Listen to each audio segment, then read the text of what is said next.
잠깐 일찍 왔네요. 네, 저 자료 정리하고 있었는데요.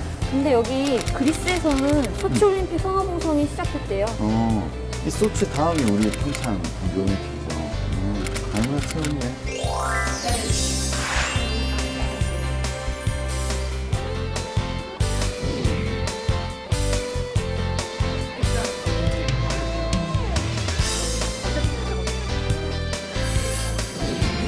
이번 주 출연자가 IOC 위원이시나요? 네, 이분 올림픽 필드하키 금메달리스트 출신이세요. 올림픽에서 메달을 따면 IOC 위원으로 선출되는데 더 도움이 되나요? 과연 그럴까요? 베리 마이스터 위원님께 한번 여쭤볼게요. 네, 일단 IOC에 대해서 정확히 알고 가는 게 좋을 것 같아요. 혜선 씨?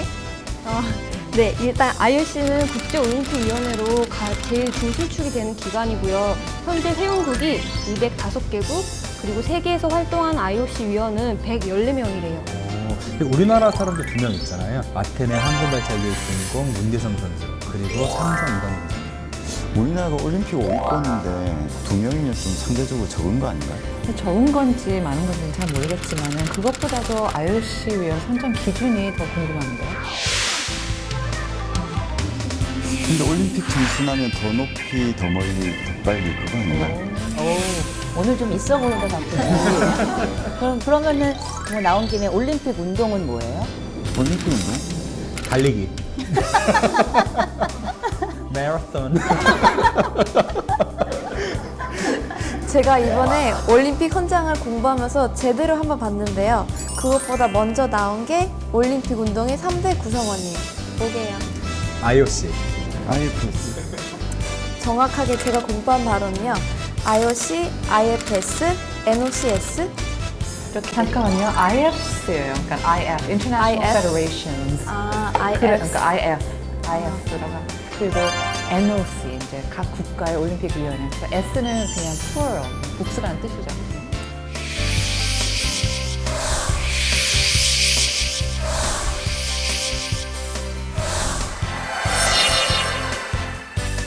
근데 얘기가 나와서 말인데요. 얼마 전에 태권도랑 레슬링도 그렇고 올림픽 일부 종목이 퇴출이 맞았잖아요. 그 얘기를 좀 들어봤으면 좋겠는데. 그리고 저는 이제 올림픽 정신에 되게 중요한 게 아마추어리즘인데 요즘 아마추어리즘이 퇴색된다 이런 기사들도 되게 많잖아요. 보통 아마추어라고 하면은 왠지 비전문적인 것 같고 조금 부정적인 의미도 없지 않아 있는데 올림픽에서는 사실 아마추어리즘은 굉장히 중요한 정신이죠. 올림픽 역사를 다 거슬러 올라가 보면 고대 올림픽은 4년에 한 번씩 훈련을 목적으로 했다고 해요. 마을을 딱 말린 거. 여기 좀 보세요. 고대 올림픽 종목에는 트럼펫 경연도 있었대요. 재밌었겠다. 그러니까 옛날에는 완전 축제 같은 느낌이었던 것 같아요. 지금도 세계인의 축제라는 슬로건은 변함이 없어요. 그래서 이번 계기를 통해서 우리 다시 한번 올림픽 정신에 대해서 생각할 수 있는 계기가 됐으면 좋겠어요. 그러면 키워드 한번 뽑아볼게요. 자, 첫 번째. 저 IOC 위원은 어떻게 되는지 궁금해요. 그럼 IOC 위원 선정 기준?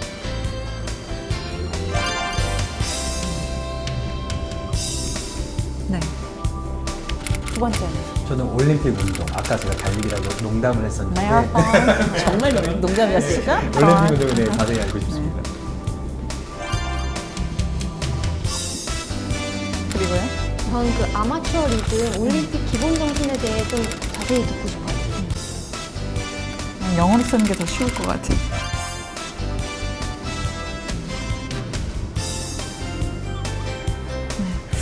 마이스터 위원님 오신다니까 너무 반갑고 정말 재미있는 대화가 될 것 같아요.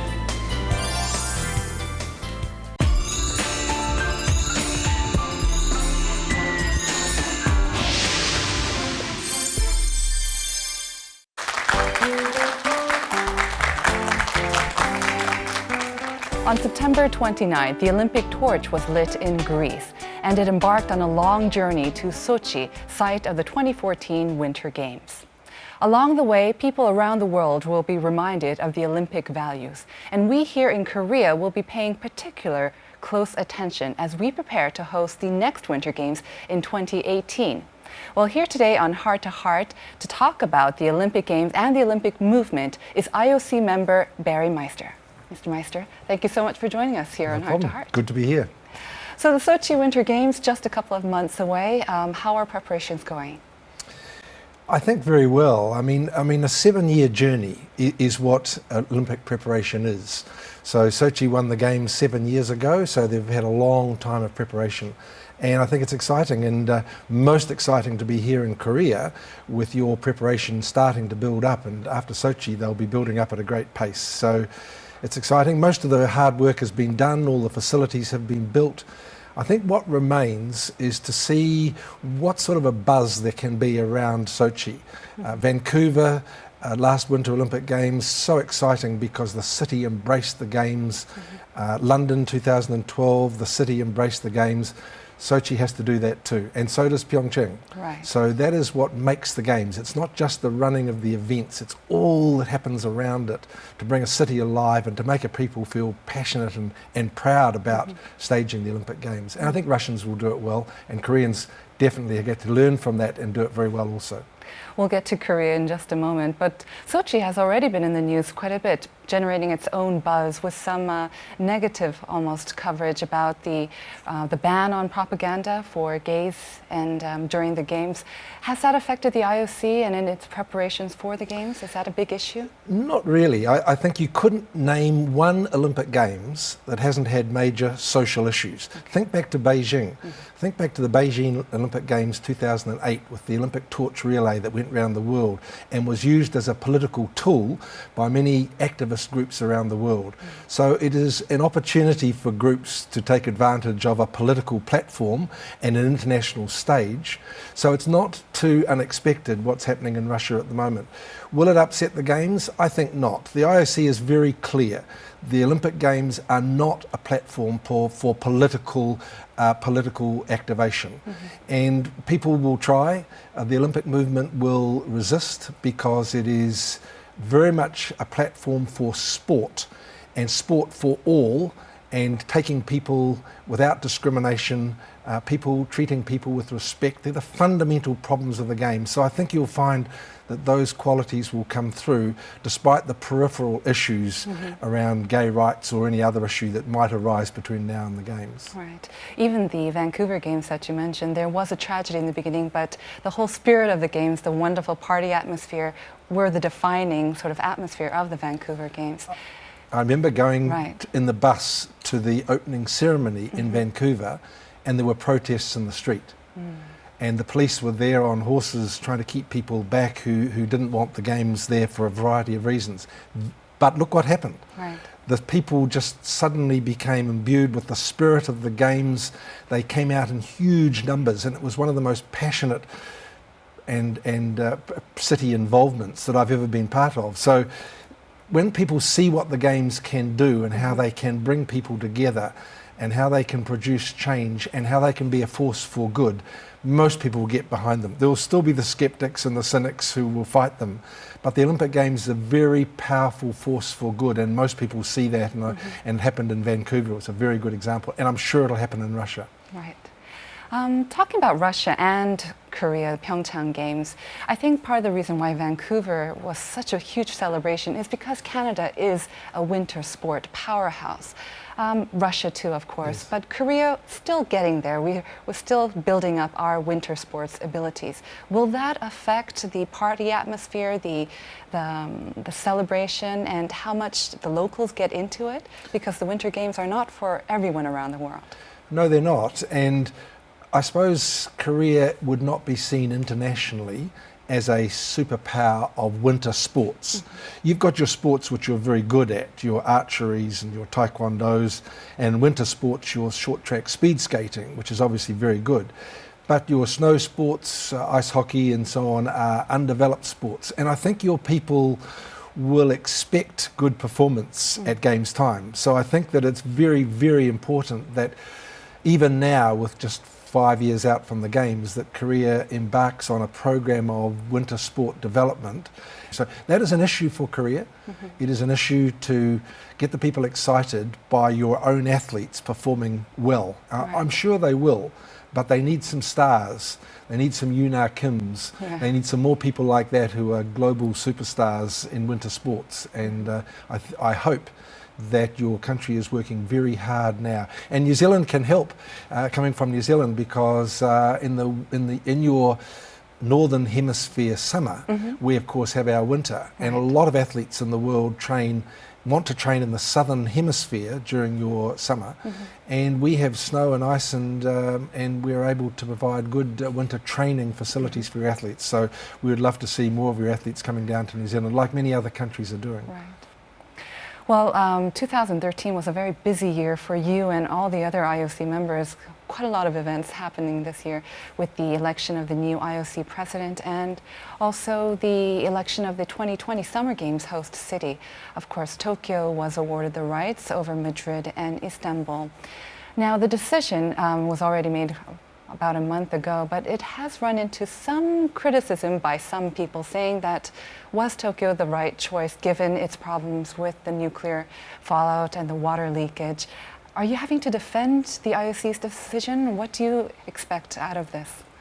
No, I am not having to defend it at all. There were three very good bids, Spain and Istanbul and Tokyo. I think Tokyo won for a series of reasons. I think it was seen as a safe option. I think it was seen as a good compact bid, with all the venues being newly developed on the waterfront area of Tokyo. But above all that, I think it was seen as a financially safe bid, because Tokyo indicated that it had a lot of money in the bank and there was no problems. I mean, all the cities had issues. Right. Spain had its issues about its financial difficulties. Istanbul has had its recent riots, and Tokyo's had its radiation and its earthquakes. So it's not unusual for any city in the world today to have major issues. And I think that was not a major consideration. People think that 7 years' time, that will be passed, it will be sorted. But issues can arise internationally at any stage. But I think the financial security, bearing in mind that the International Olympic Committee relies on the Olympic Games for its financial viability. And also, Teresa, people need to understand that 93% of all the money that the IOC earns, and it's a lot, from television rights, from major sponsors, goes around the world for sport development. So therefore the IOC needs to have a financially secure games, and I think Tokyo will do that. It's got a raft of sponsors already in place, money in the bank, and I think that was one factor which worked in their favour. I think they won decisively, and I think they will present a very good games. Very good for Asia. I mean, you've got the Winter Olympics here, you've got the Summer Olympics here in successive years, Namjing with the Youth Winter Olympic Games in 2014, Asian Games here. What a huge era of opportunity for Asia, this part of the world. It is huge. I can't imagine more games coming together in one region than this cycle for Asia. I hope it's exciting for Asian people. I think it's very exciting, but there must be also some people who are saying, why is everything going on in Asia? Certainly it's time for the other continents to have their turn, and let's get out of Asia and go to other regions now. I think for years people have been critical of the IOC for being too Eurocentric. Okay. 52 out of 115, I think it is, IOC members are from Europe, and Europe and North America have continued to dominate the Winter Olympic Games venues. So this is unusual. It's been into Japan before, but it's unusual to bring the Winter Olympic Games out of Europe. These things go in cycles. Europe will have its day, and North America will have its day, and so will South America, and so will Africa. But right at the moment, enjoy the opportunity that this is presenting. I think it's cyclical. I don't think it will be here forever. Right. The next games will probably be away from here. So enjoy the moment. You've been quoted actually as saying that hosting the games, the Winter Games in Pyeongchang, and also hosting the Summer Games in Tokyo is good news for New Zealand athletes as well. So how do you predict that your athletes will do in the Sochi Games and also the Pyeongchang Games as well? Is New Zealand very strong in Winter Games as well? New Zealand is a very strong sporting country. We're only very small. We're only 4.5 million people. One little sliver of Seoul. Smaller than Seoul, yeah. So we're a small country, but our country has unbelievably huge expectations of our sporting success. So we go to London and we get 15 medals. And per capita, that always puts us right at the top of the world in terms of number of people versus number of medals.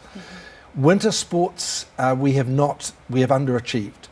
And there is quite a program at the moment in New Zealand to try and raise our game in winter sports. People think of New Zealand, some people do, as a tropical island. We're not. We're a very temperate climate, and we're a long way south. We have snow and we have ice, and we have just had our second version of the New Zealand Winter Games, which is the largest winter games outside of the Winter Olympic Games. And we had some Korean athletes, a lot of Japanese athletes competing in snow and ice events. So we do know about snow and ice, but we're not instinctively a winter sport country. Most of our people live in the north, and the snow and ice is in the south. Right. But we have potential to be a lot better, and we are hoping to be a lot better. We'll have a team of about 20, 25 in Sochi. We have ambitions of winning a medal. But it's good, this part, because we're in the same time zone as Asia. It's only a 3-hour time difference. It's a short one-stop flight, which is unusual. We're so far away from the world that it's normally 2 large flights to get anywhere. So we think Asia is great for our athletes. Similar time zone and similar geographic zone, and we think it's great. I know that you are also part of the coordination commission for the Pyeongchang 2018 Games, and so that brings you regularly to Korea. How are preparations going for the Games, and is that what brings you to Korea this time as well? No, it's not. But what brings me here this time is I do quite a lot of international speaking around the Olympic movement, which is my life, is the Olympic movement. So I'm here speaking at the International Sports Cooperation Centre conference this afternoon, and that's what brings me here. But Pyeongchang Coordination Commission is a special interest. As you know, I was part of the bid evaluation team assessing Pyeongchang against the Munich and Annecy. And when Pyeongchang won the bid, I was then part of the Coordination Commission, which for the next 7 years works with the organising committee to try and convert a bid into reality. Right. And that's exciting. It's the first time for me, so I'm learning. So I will be coming back to Korea, to Pyeongchang very frequently up until 2018, and working with the organising committee to make sure that it's successful, that it's on time, that it's on budget, that it's an exciting games, and all of that. So I will be a regular visitor to Korea, and I'm very happy about that. As you said, you were part of the bid or the evaluation committee during the bidding process. Are you seeing that the organizing committee is delivering on the promises that it made during the bidding process as well? Are you happy with what they're doing? I think it's early days. I think there is a lot of work to be done. It's very important, for example, to get major corporate sponsorship on board. It's very important to work out the relationship with your government. Your government is a very strong partner in the delivery of these games, a major investor. And it's really important that Pyeongchang builds up an expertise of people where people come out of government agencies and are going to be committed for the next 6 years to actually deliver the games. It's really important to build up institutional knowledge and expertise, and relying on the IOC with that knowledge. I think signs are good. I think that progress is good. I don't think there are any alarm bells at this stage, but there's a need for continuing to work very hard. And immediately after Sochi, suddenly Korea is next. Right. And there's no more in-between time. So there is a need to work really hard to get a good team in place, to get corporate sponsors on board, and to get a large number of people. I know your organising committee is currently recruiting a large number of people to fill very, very many roles, because as soon as Sochi is over, every country in the world is going to say, I now need to go to Pyeongchang. So you need to be ready. You need to be ready to welcome them and to educate them and to help them. And so that requires a group of people who are just doing that, as opposed to those that are trying to get the facilities built and the expertise. And you also need to work very closely with the international sports federations. They are the ones who run the downhill skiing and the freestyle, free sloping and the curling. They're the ones that run them. So there's a lot of things to do. It is a lot of hard work, but there are a lot of rewards at the end of it. And only 5 years left. And only 5 years left. Okay, a bit daunting. Well, we live in an age where sports diplomacy is growing more and more important, and that's why the establishment of the ISC is more welcome. Our cameras were at the ISC conference here in Seoul. In October, the 2013 International Sports Cooperation Center Conference was held in Korea. Various sports figures from around the world came to participate in the conference. 이번 주제는 지금 글로벌 애슬릿 디벨롭먼트입니다. IOC에서 4명의 IOC원들이 왔습니다. 그들도 굉장히 오늘 컨퍼런스 의의에 대해서 중요하게 생각하고 앞으로도 계속 서포트하게 해주겠다고 이렇게 약속을 했습니다. Officially sponsored by the event, various IOC members such as Ms. Claudia Bockel, chairperson of the Athletes Commission, and Mr. Juan Antonio Samarant, member of the executive board, participated in the conference to emphasize the need to train global athletes. We have developed all sorts of activities from institutional to financing to athletes' career and to having an athletes commission that are the 4 main lines of our activity towards the athletes. But in a single sentence, you could put everything, combine everything into one single line, which is athletes at the center of the games. IOC member Mr. Barry Maister also delivered a keynote speech on the role of NOCs in nurturing global sports talents. You can concentrate on winning and being a global representative. So you can learn about the world, you can be able to contribute to the world, and that's a more fulfilling and satisfying thing than just crossing the finish line first. So this is about broadening the horizons of athletes to make them better citizens so they can do things in the world. I think that'll be good for Korea and good for the world of sport. Representing Korea, Olympic table tennis gold medalist Pyeongchang delivered speeches that were followed by discussions on global athlete development programs. KOC is a very experienced organization. You've organized the games, you will organize them again in the winter in Pyeongchang in 2018. You are an international power in sports. The conference provided a valuable opportunity for exchanges among members of the IOC, KOC, sports associations, and various organizing committees. During the London 2012 Games, Korea ranked 5th, and that was a huge source of pride for many of us here. But one incident that kind of marred our experience was, of course, a South Korean football player holding up a political sign as part of a victory ceremony. It caused quite an uproar, but do you think there needs to be more efforts to educate athletes on the need to behave properly on the field of play, such as separating sports from politics? Well, firstly, yes, Korea did very well in London, and I think it says a lot about your high-performance programs. I think they're very good and they're producing very good athletes.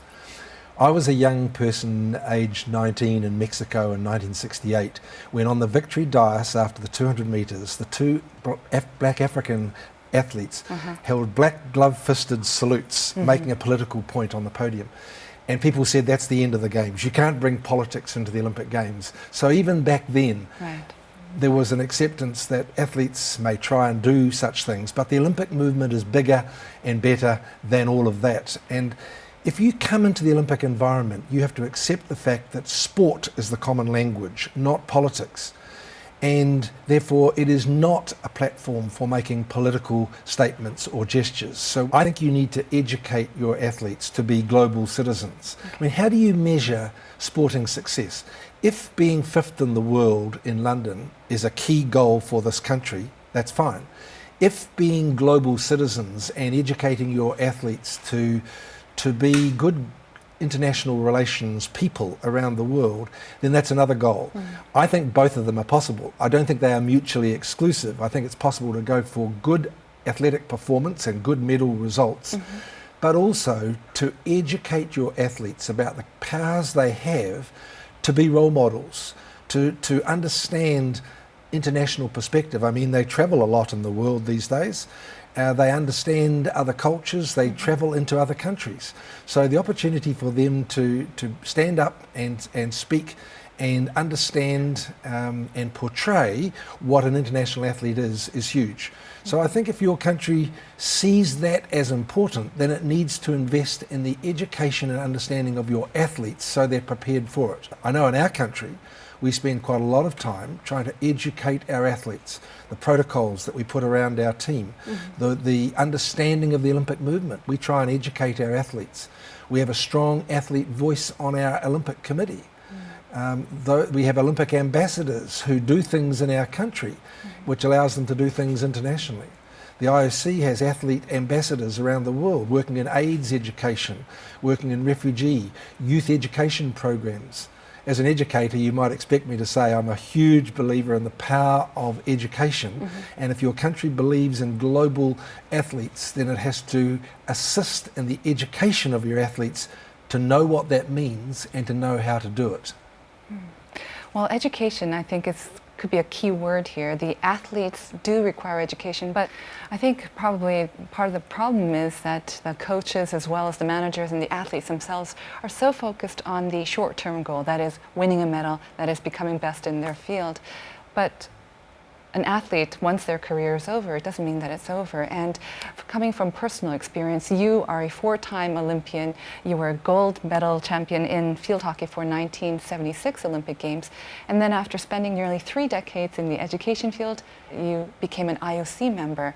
Now, I think you would serve as an inspiration for many, many athletes. How would you describe your goal, your career path, and how you managed to come to the IOC? How did you manage to do that? My 2 passions in life are sport and education. They are the things that drive me.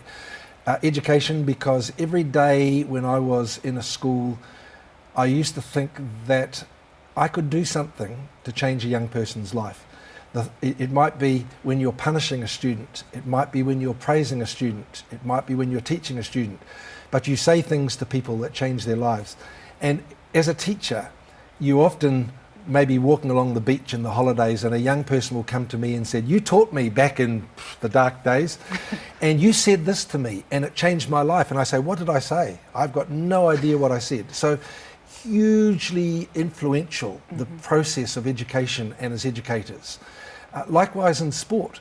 I mean, what are sports people? I believe that sports people who are good, who get to the top, have to be people that set goals. They have to be very focused, they have to be very hard working, and they have to have an understanding of the environment around them. So what we do is we use sport as a tool to try and talk about our experiences and then say to them, whatever you want to do in your life, take something out of my story and apply it to your story. So I think that's why education and sport to me are such a good mix, and my career has followed that path. I think you're very modest, and becoming an IOC member, especially an IOC member with an athletic background, I think is a dream for many young athletes here in Korea as well. I know a couple of them personally. And I think some people regard having IOC members from your own country as being very advantageous for maybe winning bids, for holding international sporting events, for many, many reasons.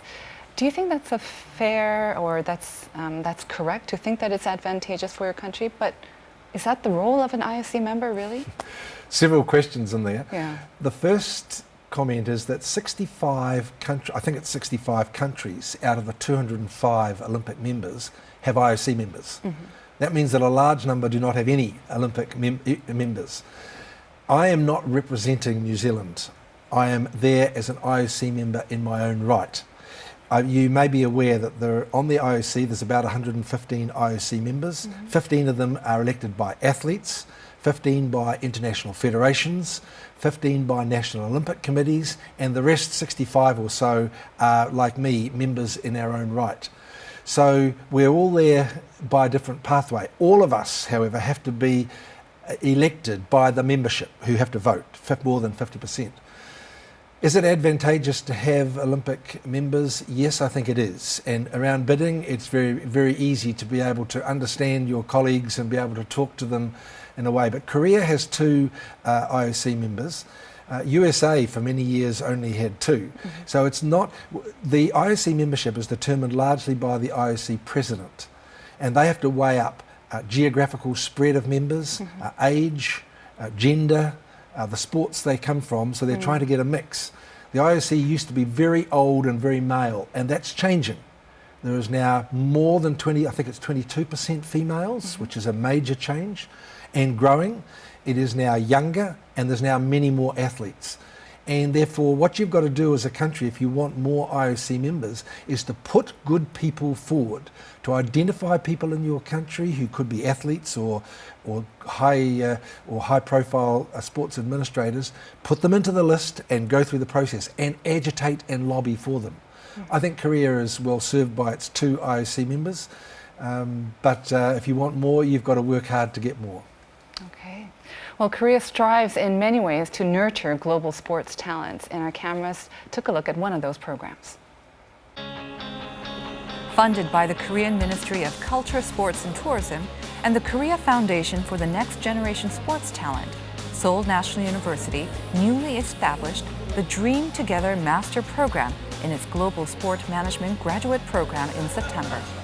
The Dream Together Master Program is to educate those international sport administrators from developing countries as well as Korean administrators in order to promote international sport development around the world by educating them. Students in this program receive lectures on various themes, including sport humanities, sport finance and economics, sport marketing, and international sport cooperation. Many countries have a vision for the place they want sport in their society, and they bid to host events, and their ability to actually achieve their vision for the events can be enhanced by having solid planning in place. So that's why I'm here with the students today, to try and help them, show them some practical approaches and tools that we've used in previous Olympic Games to thoroughly plan that event.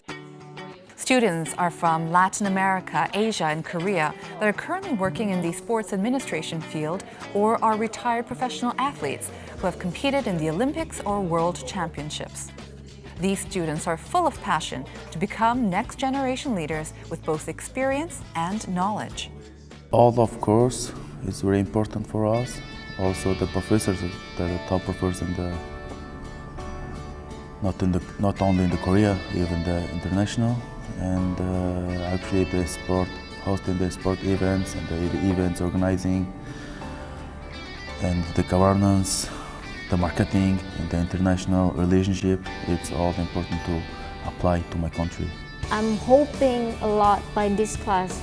I can like when I go back to Indonesia can host maybe Asian Games or maybe one day Olympic Games. Who knows? But the thing is, that kind of progress that I want to bring to my country by doing this course.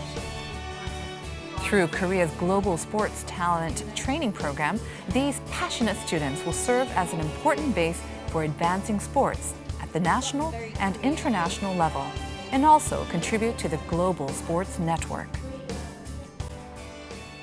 We've seen a rise in the importance placed on sort of soft culture, and perhaps sport can also be called a soft culture, as it's one of the few sort of forces that unite the world regardless of boundaries and whatever.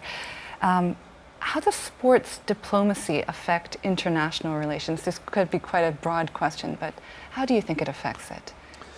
Well, you've raised a really interesting issue about cultural programs, because it's not always widely understood that the Olympic movement, by its very definition, is about developing the body, the mind and the spirit.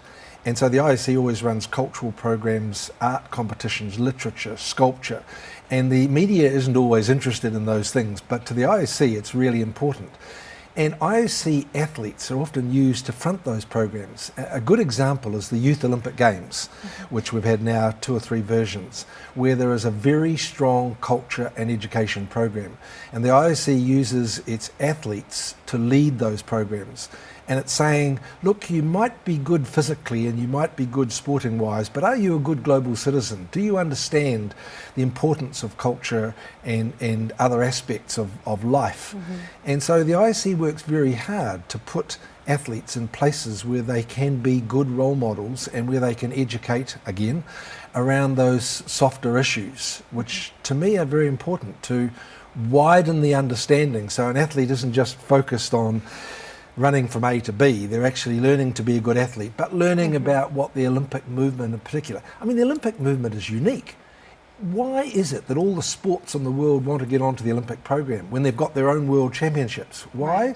There's something special about the Olympic movement and about the Olympic Games because it's much more than just about sport. At the same time, isn't it true that the IOC and the Olympic movement is also struggling to remain relevant for young people who are increasingly becoming more attached to their smartphones, to online games, to a more sedentary lifestyle? Isn't that why youth games were brought about? That's right, and that's a big challenge to us all. The fact that traditional games, as we know them, as I grew up playing traditional sport, is becoming less attractive to young people.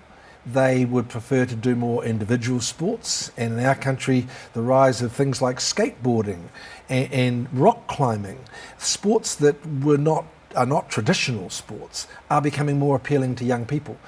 I think the IOC is recognising that. I think the youth games are a vehicle for introducing new elements. I mean, basketball 3-on-3 is a good case in point. Basketball is a youth game around the world. It's like the street culture of many countries in the world. So why not take 3-on-3 and put it into the Olympic program? Why are they doing this? To try and appeal to young people to say, look, it's not just the traditional sport that you understand it. There are variations. And I think every sport on the program is now looking and seeing, how can we be more relevant to young people? How can we get them off the cell phones and onto doing things? Because believe me, it's a major issue for the world. Youth inactivity is being seen by the World Health Organization as a major cause of global obesity. So therefore the IOC has got an obligation, like it has in all spheres of endeavour, to try and engage with young people. Otherwise we will become elite and irrelevant. But I think the IOC is seeing that and is investing a lot in sport for all, how to attract young people, how to engage, how to be relevant. Talking about traditional sports, of course, wrestling surprised many people when it was taken off the roster of core sports and then it was reinstated once again. Was it because it was losing its relevance to young people? What was the reason for that? It came as a big surprise. I think the process by which the Olympic movement determines the sports on the program is going to be reviewed, because I think there are a lot of flaws in the process about how wrestling came to be singled out. But what it's done, I mean, I think it's fair to say that wrestling relied on the fact that it was a sport in 776 BC when the Olympic movement began, therefore it was always going to be an Olympic sport. And I don't think that's a good argument. So therefore, what did wrestling do? For many years it had done very little. Its sport was becoming increasingly mysterious. People couldn't understand it. It wasn't televisable. It wasn't very seen to be understood very readily. The point system was and it wasn't a very woman-friendly sport.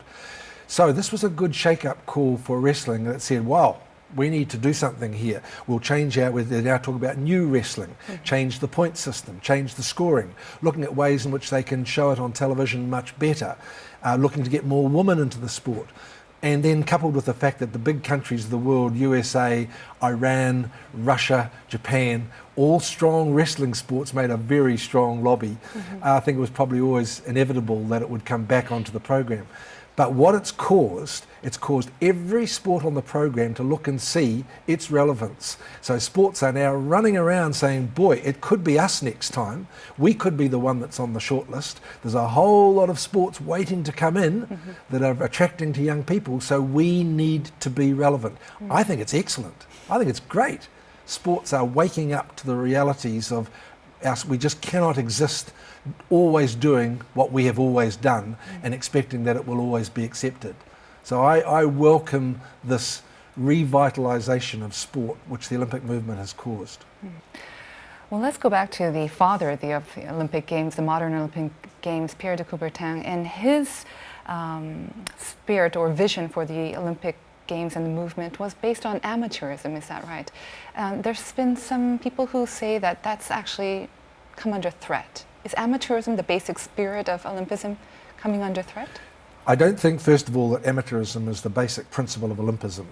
What Pierre de Coubertin, he had a philosophy, and it was about body mind and spirit. It was about the joy of effort and the value of role models and playing sport under a universal code of tolerance and respect and fair play. To me, that's what Te Kupaton was about. Now, Te Kupaton had some strange ideas outside of that. For example, he wasn't very friendly towards women. He didn't think that the Olympic movement should include women. And the early Olympic Games didn't. It's the fact that we've now got London with 45% women says a lot about how we've moved. He also had a view about amateurism, which I think reflected the times. I mean, in today's world, you could not have amateur sport in the Olympic Games. Boxing was the last one of those probably but all the other sports have become more professional. And I say for the better. I say that sport is better because people are now being paid for doing what they did. If we were to somehow go back to an amateur era, people would be paid under the counter. People would be paid underhand. We wouldn't see it. It wouldn't work. So amateurism to me is a thing of the past. It's a quaint notion. It lives in the past. It is not the way of the future. Now, having said that, many of our athletes in our country, and probably many in your country, are still largely amateur. They still go to the Olympic Games and then go back to jobs. But they are more professional in the way that they train, and they have more time off work. Then again, you've got the American basketball dream team that are earning mega millions of dollars. And you've got the tennis players, Roger Federer and Nadal, who go to the Olympic Games earning mega bucks. So I don't think amateurism is an issue today. I think it's long gone, and I think that we live in a professional world, and I think that sport is a lot better because of it. And I think the Olympic movement has adapted to that. The dream team doesn't get paid when they come to the Olympic Games. Why do they want to come still when they could be earning more money back home? Because they all want to go to the Olympic Games. Why? Because it's different. Those people never represent their country. Here's a chance to do so and to understand the Olympic movement. So I think that the Olympics still has a great hold on even the most professional, well-paid athletes in the world. So you don't see any threat or any difficulties beholding or coming to the Olympic movement or the IOC in the near future? Oh, I see lots of issues. Do you? Lots of problems. And you know the one I see the biggest issue of all facing the Olympic movement? It is the integrity of sport issue. The integrity of sport. Every Olympic forum that I go to at the moment, we hear about sports betting, about match fixing, about drugs and doping. All of these issues which affect the integrity of sport. I would like to know that when I watch sport on television, what I'm seeing is pure sport. That the person who wins is playing fair, that there are no drugs and that there's no match fixing involved in doing it. That's what I want to watch as a spectator. So as a member of the Olympic movement, our task collectively is to ensure that sport is played in that way. And there are some big challenges because one of the negative effects of professional sport is the amount of money that's in there, and not just money for the athlete, but money for all the people around the athlete. So if you can influence your athlete to win by foul means and you pocket some money, then that's good for you. So I think that is a huge issue for the Olympic movement, to keep sport what sport should be, with integrity so that people can relate to it. I think it's a big issue, and the IOC has got to be at the centre of that, just like it has been at the centre of the drugs issue. And the IOC set up WADA, the World Doping Agency. It's encouraged governments to buy into it. The IOC is instrumental. The IOC is in every major issue in the world today. It's in peace issues. Why is the IOC is in Afghanistan and Iraq and in Iran? And why does it try and build countries? Why is it trying to get North and South Korea to march together in the opening ceremony? The IOC is a huge force for good, and that's why it's got to deal with every issue that comes up, and I think sports integrity is #1 issue. Okay. Well, we're talking with IOC member Barry Maister, and we'll be right back after this.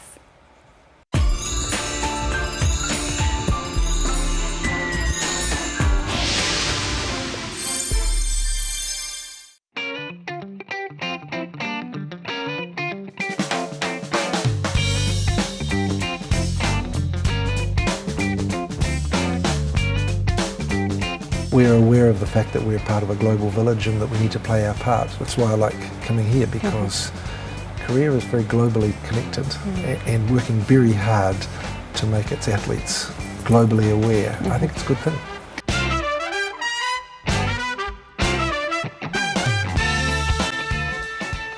Mr. Maister, you've talked about how the IOC is almost involved in every area of the global stage right now, but for a youngster living in Korea or in Asia or anywhere around the world, why should they care about the Olympic movement? Why should they care about the Winter Games or the Olympic Games?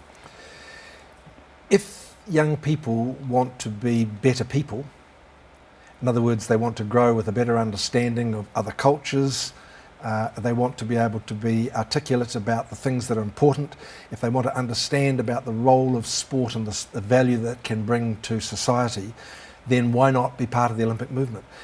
You know, individual sports don't do what the Olympic movement does. It's that uniqueness and specialness. So I think the Olympic movement is relevant to young people because they can be aligned with something which has meaning. The Olympic movement is philosophically based. It has that Pierre de Coubertin philosophy behind it. Now, not all athletes understand that and not all athletes buy into it. But I understand it. To me, it's a really important driving force for me in my life. And if a young person wants to believe that it's important also, why couldn't it be a young person's dream also to be involved, if not as a high-performing athlete, then somehow involved in the Olympic movement to bring it to people in the world? Why is it that we have youth leadership programs around the world that the IOC invests in to train young people to understand the good that sport can bring? And our last question to you, because Pyeongchang, of course, will be hosting the Games, the Winter Games in 2018, and when we talk about the Olympic Games, we always talk about the legacy. What do you think the legacy of the Pyeongchang 2018 Games should be, and what should we be doing right now? Just going back a step, the IOC is very, very keen on legacy. Look at London's legacy, for example. A part of London that is completely redeveloped, housing for 10,000 people, Olympic Park, schools, facilities, sports facilities.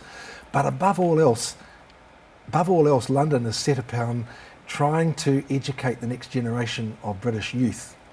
I'll come to that in a moment. So what should Pyeongchang do? Pyeongchang, I think, has a huge opportunity to be a winter sports hub for Asia. That is what your bid said you wanted to be. And I think the potential for that is huge. You've got probably 30, 40, I don't know, % of the world's youth within a very small distance from where we sit today. But if I could put one legacy above that even, you know what I'm going to say, it's about educating young people. Seeing the Olympic Games as a vehicle for changing the lives of young people is the ultimate legacy. Because facilities will come and in 10 years, 20 years time, they'll fall over and someone will replace them. The hype of Pyeongchang will pass. But if you can influence young people in the journey of staging the Pyeongchang Games, if you can put resources into schools so that they understand about the Olympic movement and some of the things I've talked about, if you can cause them to dream and hope and aspire in their lives, not just as sports people, because as I said before, 99% of them will never be Olympians. But if they can take the messages and the images they see from Pyeongchang and want to be better people as a result, what better legacy can you leave behind for the next generation? The human legacy. The human legacy. Well, on that note, I'd like to thank you very much for taking the time to join us here. It was a pleasure, and I hope you'll come back on one of your many trips to Korea. I'd love to. It's a place I love coming to. Thank you, Mr. Maister. Thank you. And that was IOC member Barry Maister here on Heart to Heart today. You can watch a rerun of this program on our homepage, arirangtv.com. Join us again next time. Until then, bye-bye.